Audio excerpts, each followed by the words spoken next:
Hello, hope you're having a nice day. Today I'm going to set myself a bit of a challenge and see if it's possible to make a modern family, city, whatever, I don't know, some sort of modern usable daily car that has solid axles. That's basically my only restriction. The year's got to be 2020 and it's got to have solid axles. So yeah, let's see how this goes. Okay, design is finally loaded up. Set the model year to 2020. Few ideas for bodies. Right, so what I'm thinking is, because solid axles are garbage for comfort, what I'm thinking is we make the body as big as possible. This thing, we either go as big as possible and make it a comfortable car, or try and maximise comfort if we can, or we go tiny and try and make it a very cheap and affordable city car. I kind of think making it larger makes more sense, so I'm kind of thinking this body, although I'm not sure if it's too big. Because if we make it really big, then material costs are going to be really high. So we're going to use cheap steel, transverse as well to maximise cabin space. And yeah, we've got to use solid axles, so I'm going to use coil. Now, yeah, solid axles, not great for comfort. Also, yeah, the car won't be this low once we put an engine in. The solid axles already restrict ride height a bit, but if you have a solid axle under where the engine is, then it really affects ride height, because obviously you can only get the engine so low when you've got, you know, a big beam in the way. So, yeah, that's going to be a bit of a problem. Engine-wise, I think, again, we're just going to have to try and maximise comfort, which leads me into an interesting and potentially stupid idea. I have no idea if this is going to be too expensive, but yeah, we're going to make it very high stroke, because that'll make it quieter, or lighter even. That's the one. And we're just going to make it very small. 2.1 litre? Might be a bit oversized. Maybe dual overhead cam. Hopefully, if it's too expensive, then we'll go down. But I'm hoping the costs of that won't be too bad. I don't know, like a cam profile 33 or so? I don't think we're going to bother with turbos, just because I don't want to mess around with that. Direct injection, I think. 91, maybe go up to 95. I don't know. And we'll be able to rev it a bit. That'll be good. High flow, and then 2 reverse flows, because we're going to want to make it quiet. Again, just maximising the comfort where we can. Yeah, increase ignition timing a bit more. How high can we rev it? Oh, very high. Good. And then we can run quite aggressive. Almost 30% efficiency. Neat. And actually, how high is smoothness? Because that's the thing. Almost 100. Good. One thing actually I want to check quickly. Is it better to have... Hold on. Right, if I just hold that there, 29.4. Try and aim for a... The smaller engines are smoother. So is it better to have lower stroke? I suppose it barely makes it. Yeah, there's no point trying to min-max this like that. There we go. So we'll just leave it like that. Cool. Right, car-wise, I'm just going to go through. I'm also not going to bother styling this. This isn't worth the effort. Like a 7-speed? It's not a lot of power, let's be honest. But I'll probably gear it to have an overdrive. And there's any point adjusting spacing or anything. Radial, and we're going to need hard long life. Like 185s or something? 205s would maybe be more sensible. Now, another idea I've got, because we're sort of limited to, I think this is actually minimum ride height. There it is, and there you can kind of see the problem. Where the engine can't really be mounted much lower than that. So, yeah, this is minimum ride height probably. So, my other idea is if we make the track width really wide, then there'll be less body roll, and we can run the sway bars softer. Is what I'm thinking of. So yeah, we'll do that. That's some fine fitment. With camber, it'd probably look okay, but yeah. We'll give it alloy wheels. Probably go down a bit. Yeah, that's probably fine. I don't know, we can mess around with that. And then very cheap on the brakes, but make them quite big. And I don't know, like 20.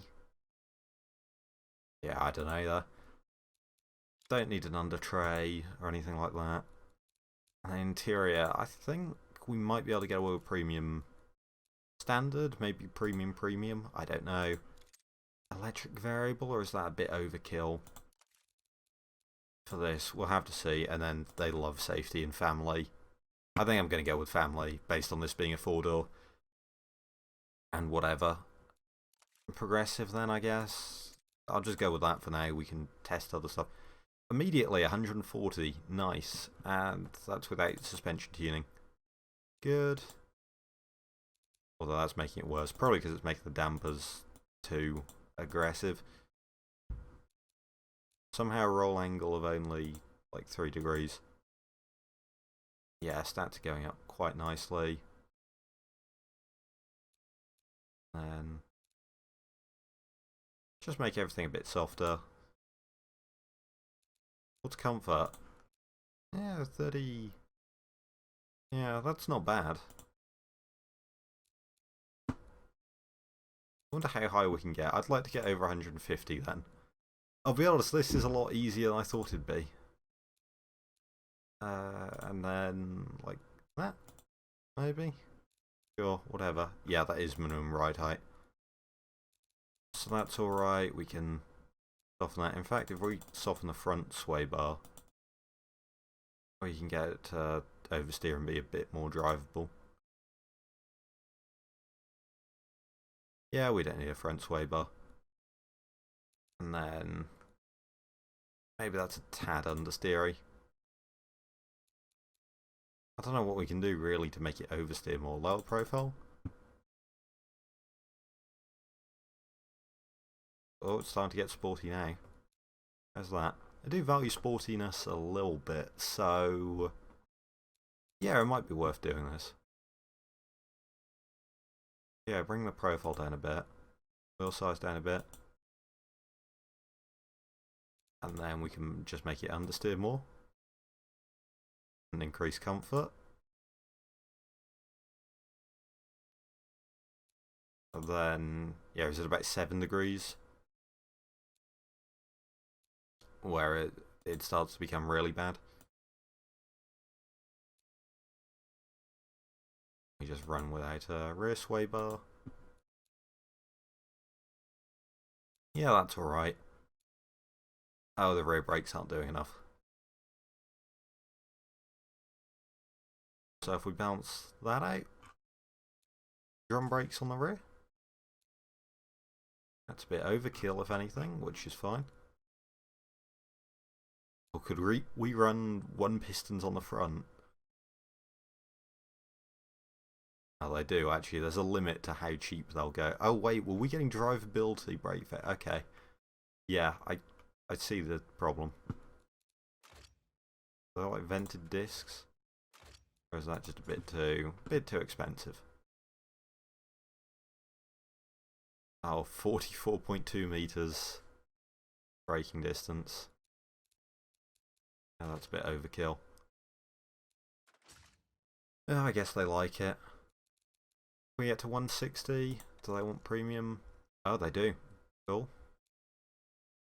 Do they want 4 seats? No, they don't. How is this scoring in city? It's got a 3.1 meter wheelbase and is how long? Almost 5 meters. Yes, city car. It's got a weird stance to it because the wheels are really far out. Almost looks like it's jumping or something. Just leaping off its wheels. 14 seconds 0 to 60, lovely. I think we might tweak the gear ratios a bit. Oh, over 160 in family. If we put a limiter on, is that going to help costs enough to get us up? Just a little bit. And yeah, they want just a little bit more acceleration, I guess. That also helps fuel economy. I'd imagine with turbos and things, you could get fuel economy up to like ridiculous levels and then it'd be great. I don't know if I really want to mess around with turbos. Now I might be alright. We'll hold the engine and try. What is it? I'm a bit rusty on this, to be honest. So, something like that, I guess. More restriction. And all the compressor restriction. That's probably a bit overkill. We'll drop compression up to there. And then... yeah, once we do this, though, we'll have to mess around with gearing.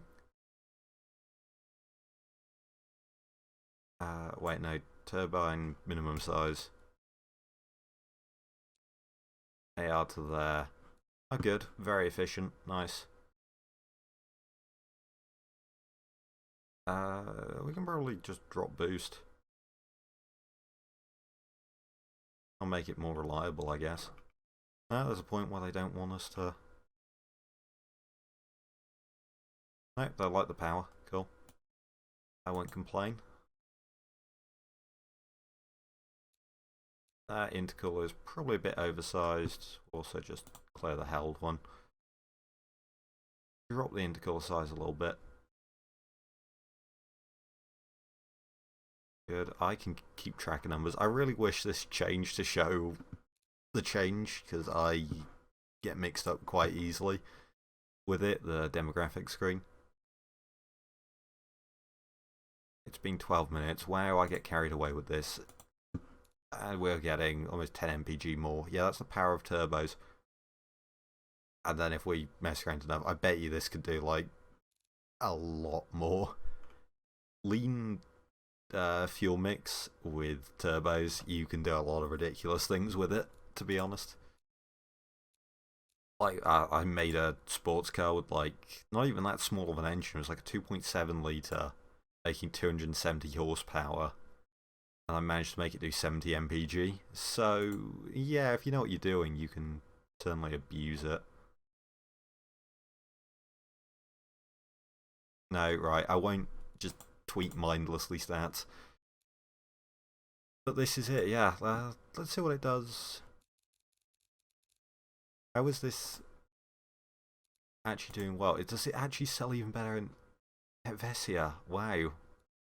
I guess they quite like fuel economy. Fruinia, no surprise, doesn't like it. I would have kind of thought this would be a Deluha car, because they quite... don't they value prestige? I can't remember. And Arcana, this is the family premium monster. Oh, and premium. Yeah, we'll ignore that. I assume there's some competitor missing. Yeah, commuter premium. Only a tiny penalty. Wait, do we have sportiness? No, 0 sportiness, and we're only getting a tiny penalty. How bad are the competitors? Oh, we're not even using all the octane. This is good. Cool. So there we go. You can build a modern family car thing with a horrible 0 to 60 time in 2020 with solid axles. I mean, with decent stats, I guess. I wonder actually, do they... yeah, because it's quite high safety anyway, so save a lot of money and drop some weight out. Yeah, wow. 170. Nice. Right. I'm quite happy with that then. That's quite cool. Despite its weird stance and everything. I don't know. I genuinely can't be bothered to try and do any visuals on it. It's a modern car and I'm kind of uninspired at the moment. And actually, let's see how quickly it goes around the track. At 2:56. That's amazing. 2:56 56 around here. That's insane. Okay then. I'm not sure if I've seen it. Like, I know this is kind of a meme car, but I don't think I've ever seen like a car that's actually built well, other than like, I don't know, maybe like 1940s economy cars. Set a lap time that slow. So that's something. But yeah, thanks for watching. Remember to subscribe to Boost and Ethanol for more. Leave a like if you enjoyed the video, and suggest other challenges, because this was quite fun. Wow, okay, it's been like 15 minutes, cool. Didn't think it'd pass that quickly, but yeah. Thanks for watching, goodbye.